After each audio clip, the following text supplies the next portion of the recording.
remember waking up every single day and punching myself with the mirror when I looked at myself and my sagging man boobs. I had wide hips and hid it with baggy clothing that I thought would hide it all. I had piss poor mental health, and every day I just slowly look around as my life just got worse and worse. And what was my escape? And so what did I do?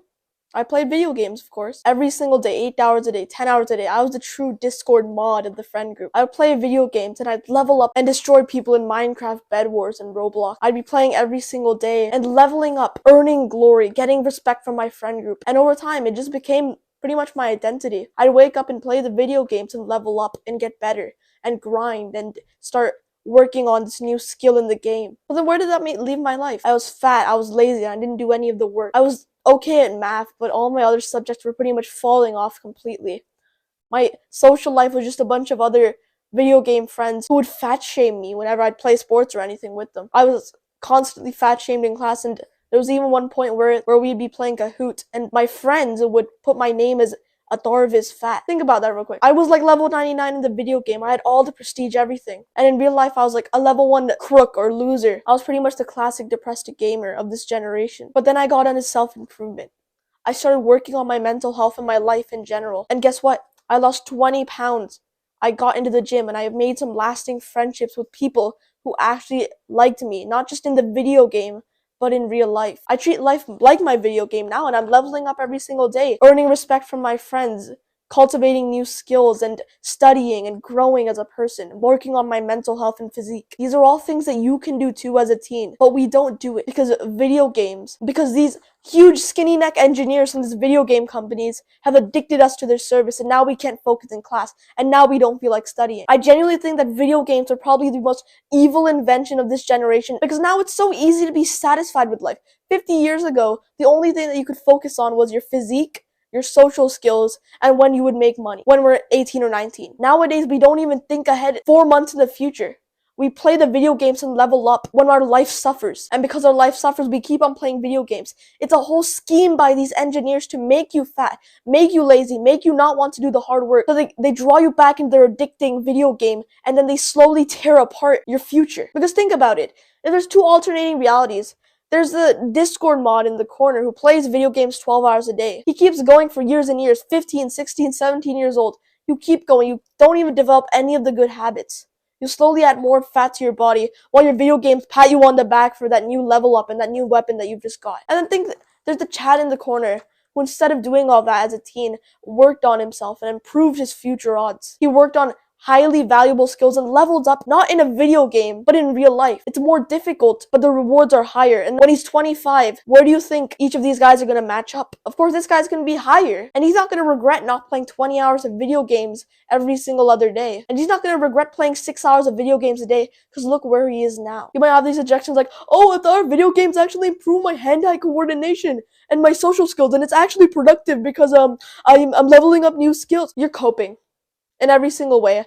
You've been programmed by these software engineers to defend their product that you know is harming you. When your mom tells you to stop playing video games and study, you know it's the right thing, but you don't do it because you're addicted and you've fried your dopamine from years of playing the video games and years of staying average and doing what everybody else is doing. It's time we step up and actually quit video games. Quit being the depressed losers of this generation because our future lives depend on it.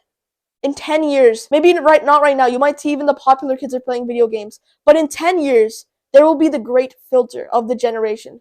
This is a concept that I learned from First Man, who's like this popular masculine YouTuber, where he pretty much explains that at the age of like 20 or 21, the habits that we do right now at this age, 14, 15, 16, 18, these are the years where our actions affect our future the most. Think of it like a tsunami. When we first start out, like when we're age 0 and we're just figuring things out, the wave is just like a little disturbance in the water. But as the years pass by, the wave gets bigger and bigger, and it starts towering over us in the distance until we're swallowed and when we meet the consequences of our actions. We can have good consequences. We could have done the good habits at the ages of 14, 15, 16. We could have 18. We could have been doing the good habits and leveling ourselves up. And then when the tsunami hits, when our results of our actions actually come over, they'll be good. We'll have the best grades in our class. We'll be the ones with the best body in the class. We will have the best social skills. We will have the best life in general. our mental health will be so good that we're able to just sit there and raw dog life and actually not distract ourselves with our phones and video games. Or you can continue being a depressed loser, the depressed gamer. You play video games every single day as a distraction to cope with the fact that you're a loser in real life. And I don't really blame you at this point. It's so hard to not be playing video games in this age. We have friend groups entirely revolving around video games. You play video games to impress your friends with the new feed, the new skills that you have. You play random mobile games with your friends because you want to fit in with them. And I get that. But the reality is, you will not regret in 10 years stopping playing video games and improving your mental health. But you will regret the hours that you wasted away playing the video games, wasting time when you could have been leveling yourself up. It is time that we change now. And if you're actually moved by these words, then you actually have a chance. 99% of people are going to click off this video and continue watching 5 reasons why video games are good, guys. Keep playing video games. You go, king. It's good for your hand-eye coordination. Really? Shut up, bro. Like, actually. You don't even believe the words that they're saying. Look at them. But if you're moved by these words, and if you think that you actually want to make a change, and if you want to actually improve in life, then here's the step-by-step framework to pretty much get off of video games as a whole and improve your life and start actually living. Step 1 is to first understand the core reason behind why you've been playing video games so much. And it's actually not the reason that you may think, because video games aren't actually the main problem here. Video games are actually a symptom of a much bigger one that we're about to discuss now. And that big problem is poor mental health. You see, when we've been raised from birth around these hyper-processed, hyper-edited dopamine hits around us. The phone that 4-year-olds are scrolling on nowadays on TikTok and YouTube. The junk food that has these little particles of like chemicals to make them taste better. These are all products of the hyper-stimulated world that we live in today as teens.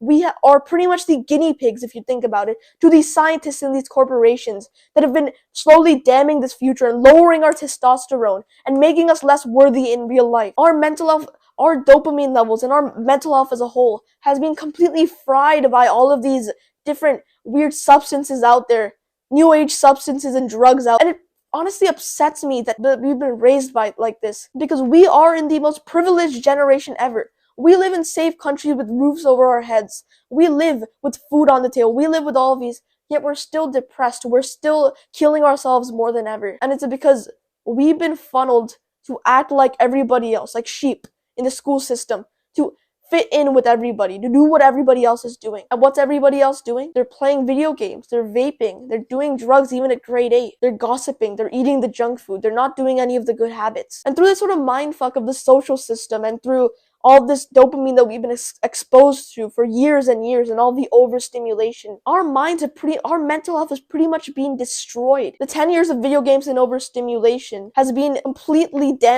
completely ruined our ability to focus and to do the hard work. Because now our dopamine levels need to constantly be stimulated in order for us to actually focus and pay attention. That's why most people haven't even made it to this part of the video, because they've just not been able to keep up with there not being explosions and random zooms and all of that. We need to start working on our mental health, and we do this by doing a few things. We go on a lifestyle called the dopamine detox lifestyle, where you step back from all these modern day inventions of porn, video games, junk food, overstimulation. And once you do that, we let our minds heal. Because with 10 years of overstimulation, of ruining our mental health, it only takes a few weeks, maybe even a month max, to actually reverse that process. That's the beauty of self-improvement and working on our mental health, is that the good habits are able to pretty much act as a medicine to all of the bad habits we've been doing, if we actually just do them. So how do we improve our mental health? We step away from all these desires, and then we do a few habits that are pretty much going to elevate our game in the mental health world. We're going to start by doing this one habit, which you might just click off which you might be kind of weirded out by for a 14-year-old recommending this, and it's meditation. So I don't mean by meditation that you're sitting under a palm tree and going, under a tree for hours. No. Meditation is pretty much the anti-overstimulation, anti-dopamine for our minds to heal from this constant overstimulation. Meditation is pretty much where you focus on just one thing, not diverting our attention to this edit, to this pop-up, to this video game, to this loot crate, to all of this overstimulation. Instead, we're just focusing on one thing, which is normally your breath. And you keep going for a few seconds, and then guess what? A thought pops up in your head. Maybe it's like a meme that you're thinking Maybe it's just a meme that you looked at yesterday. Maybe it's whatever memory. And instead of us simply acting on that memory, on that thought, we just observe it. We just observe this sort of urge inside of us to think. We observe our thoughts. And when you do this is just a powerful thing because you're able to observe pretty much the thought patterns that have led to you being addicted. You can observe whenever you're getting that craving to play video games or eat junk food. And when you're able to observe your thoughts, just be the observer of your thoughts and not the actual thinker. You're able to actually resist these temptations because now all of a sudden you get the urge to play video games, but you just observe that thought.